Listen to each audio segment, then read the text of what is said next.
Good day, learners! Our topic for today is about interior angle sum theorem. So it states that the sum of the measures of the interior angles of a convex n-gon is 180 degrees multiplied by the quantity n minus 2. So, yan yung gagamitin nating formula kapag hinahanap natin yung sum ng interior angles ng n-gon polygon. So, for example, we have the problem, what is the sum of the interior angles of a quadrilateral? Okay, so using the formula, so we have 180 degrees multiplied by n minus 2. Okay, so yung n dito, that is the number of sides. So, dapat memorize natin kung ilan yung sides ng polygon na yon. Okay, so sa problem natin, tinatanong kung ilan yung sum ng interior angle ng quadrilateral. So, using the formula, we have 180 degrees. Okay, again, yung n is the number of sides. And yung polygon natin is quadrilateral. And ilan ang sides ng quadrilateral? So, we have 4. So, substitute lang natin dun sa n, yung number of sides, which is 4. Then, minus 2. Okay? Then, solving further, we have 180 degrees. 4 minus 2 will give you 2. Then, 180 degrees times 2 will give you 360 degrees. Therefore, yung quadrilateral, ang sum ng measure ng interior angles niya is 360 degrees. Okay? So, for example, we have a quadrilateral. Quadrilateral meaning, apat yung sides. Okay? So, kapag kinuha mo daw yung measure ng angle niya dyan, angle dyan, and dyan, tsaka doon, ang total measure daw dapat is 360 degrees. Okay? So, another example para mas maintindihan. So, we have the problem. What is the sum of the interior angles of a octagon? Okay, so octagon naman, gagamitin pa rin natin yung formula na 180 degrees multiplied by n minus 2. Okay, so yung n natin is the number of sides of the polygon na pinapahanap or pinapasolve sa atin, which is octagon. So ilan ang sides ng octagon? So we have 8. Okay, so we have 180 degrees.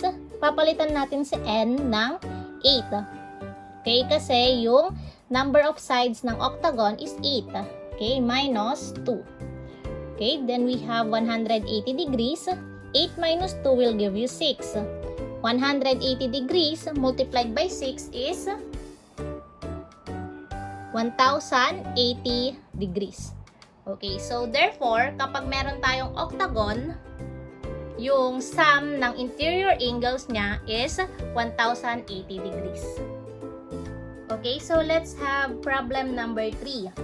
How many sides does a polygon have if the sum of its interior angles is 1260 degrees? So in this problem, yung given is yung sum ng interior angles, which is yung sinusolve natin kanina. Okay, what is missing or ano yung isosolve natin is kung ilang sides or ano yung polygon na tinutukoy niya dito.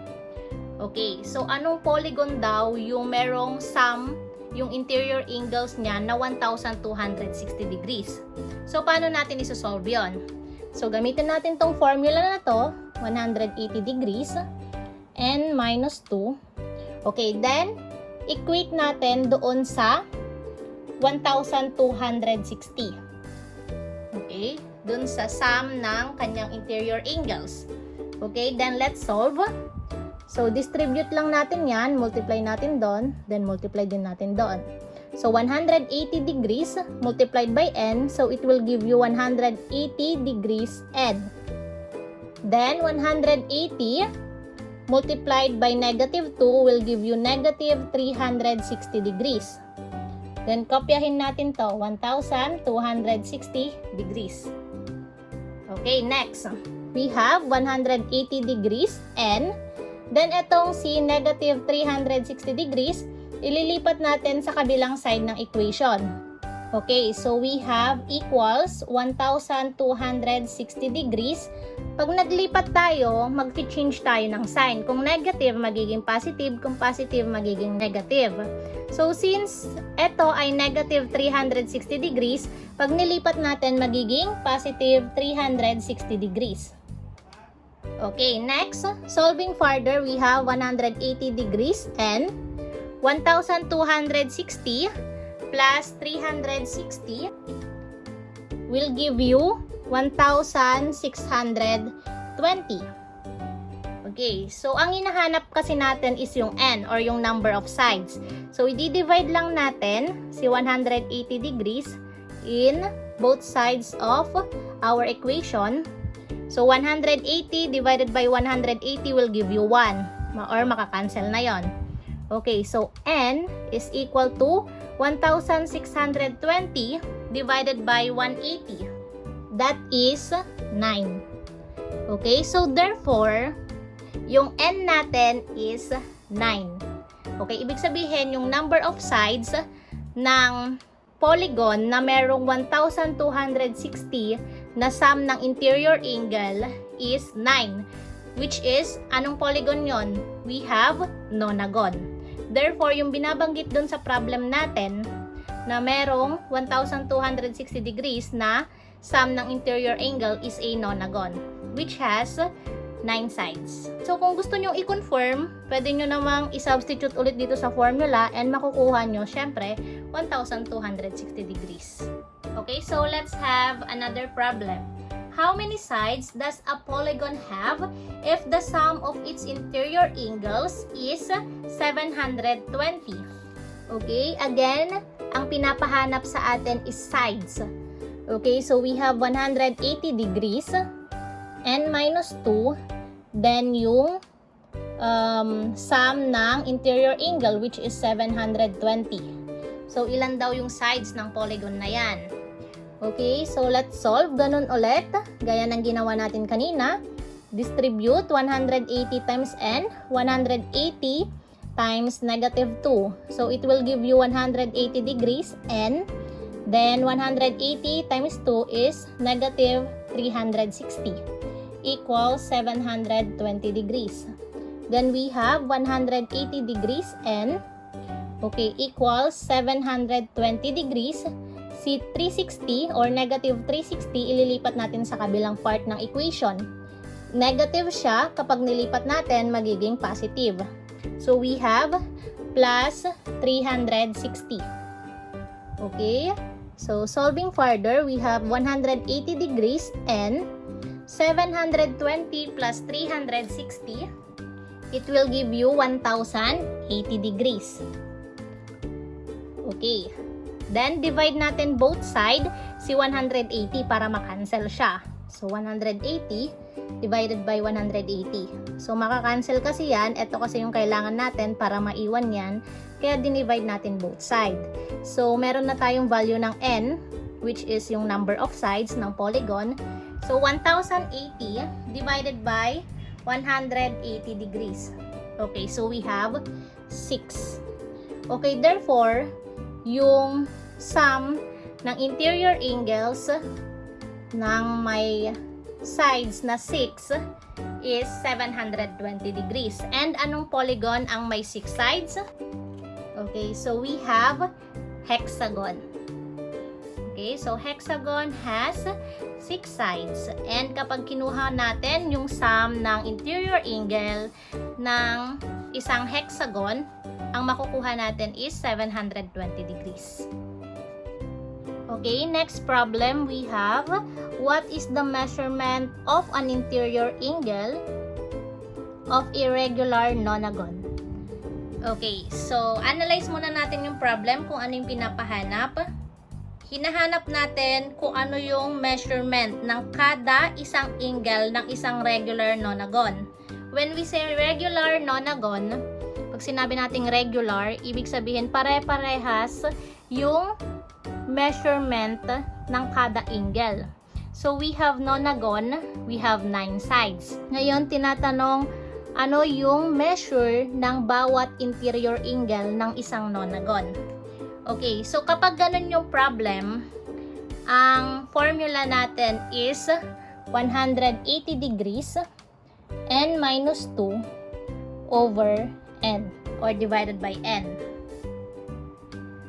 Okay, so where n is the number of sides. Okay, parehas lang naman yan. Papalit natin dun sa n yung number ng sides. So, sinabi dito is nonagon. Dapat alam natin kung ilang sides ang nonagon. Okay, so let's solve. So, we have 180 degrees.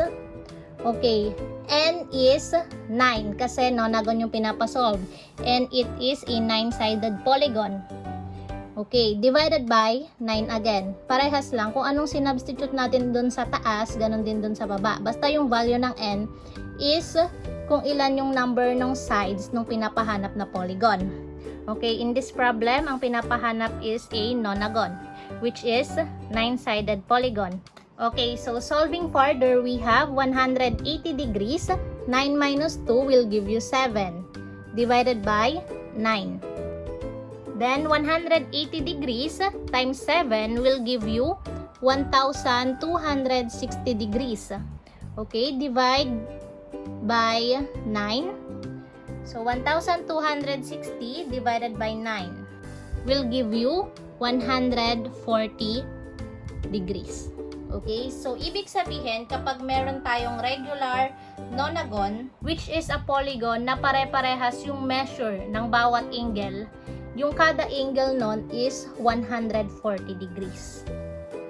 Okay? Okay, last problem is an interior angle of a regular polygon measures 60 degrees. How many sides does the polygon have? So first, let us analyze the problem. We have a regular polygon. Ngayon, kada angle daw is 60 degrees. Dahil nga regular polygon siya, ibig sabihin yung mga angle sa loob niya is pare-parehas yung measure. Okay, 60 degrees daw kada angle. So, how many sides does the polygon have? So, hinahanap kung ilan daw yung sides ng polygon na yon. Or, ibig sabihin, anong polygon yung merong 60 degrees kada angle. Okay, so let's solve. Gagamitin lang natin yung formula kanina. So, we have 180 degrees n minus 2 divided by n. Diba ganyan yung formula? Then, equate lang natin yung given, which is 60 degrees. Okay? Yun yung measure ng bawat angle nung hinahanap nating polygon. Okay? So, ang hahanapin natin dyan is yung number of sides, which is n. Okay? So, let's solve. 180 times n will give you 180 degrees n. 180 degrees multiplied by negative 2 will give you negative 360 degrees. Okay, over n. Okay, is equal to 60 degrees. Okay, now let's do cross multiplication. Okay, so yan, cross multiply lang natin. Ito over 1 yan. Okay, so we have 180 degrees n minus 360. Ayun, kinopya ko lang. Okay, equals 60 degrees times n is 60 degrees n. Okay, so bakit natin kinopya yon? Kasi nakamultiply lang siya sa 1. So, 180 degrees n minus 360 times 1. Kaya ayan lang siya. Okay, then 60 times n. So, we have 60n. Okay, ngayon, pagsamahin natin yung magkakaparehas. So, 180 degrees n. Ito may n siya, may n din yon, si 60n. Okay, so ililipat natin siya. Positive siya, ililipat magiging negative 60n. So, sabi ko nga kanina, kapag naglipat tayo, kapag positive, magiging negative. Kapag negative, magiging positive. So, since si 60 degrees n ay positive, nilipat natin magiging negative 60 degrees n. Okay, then equals. So, wala na to. Ito naman, si negative 360, siya naman yung ililipat natin sa kabila. Nilipat natin si 60 degrees n kasi para silang may n dito. Okay, so, si negative 360, lilipat natin sa kabila, magiging positive 360 degrees. Kasi negative siya, maglilipat tayo. So, magiging positive siya. Positive 360 degrees. Okay, nag-iba yung sign. Okay, so let's solve. 180 degrees N minus 60 N. So, 180 minus 60 will give you 120 degrees N is equal to 360. Okay, so para makuha natin yung value ng N, di-divide lang natin both sides ng 120 degrees kasi 120 yon para ma-cancel or para matira si N. Okay, so we have now the value of N. Okay, so N is equal to 360 divided by 120. We have 3. Therefore, yung number of sides ng polygon na merong 60 degrees kada angle is 3, which is a triangle. So, ibig sabihin, kapag nag-draw tayo ng triangle, yung bawat angle ng isang regular triangle is 60 degrees. Okay, so pag pinag-add natin yon kasi tatlo yung angle niya, 60 times 3 is 180 degrees. And alam natin na yung sum ng interior angle ng isang triangle is 180 degrees. So, it confirm na tama yung sagot natin. Okay, so that's all for today, my dear students. I hope you learned something. Be safe and have a good day. If you like this video, kindly like, share, and subscribe. Bye!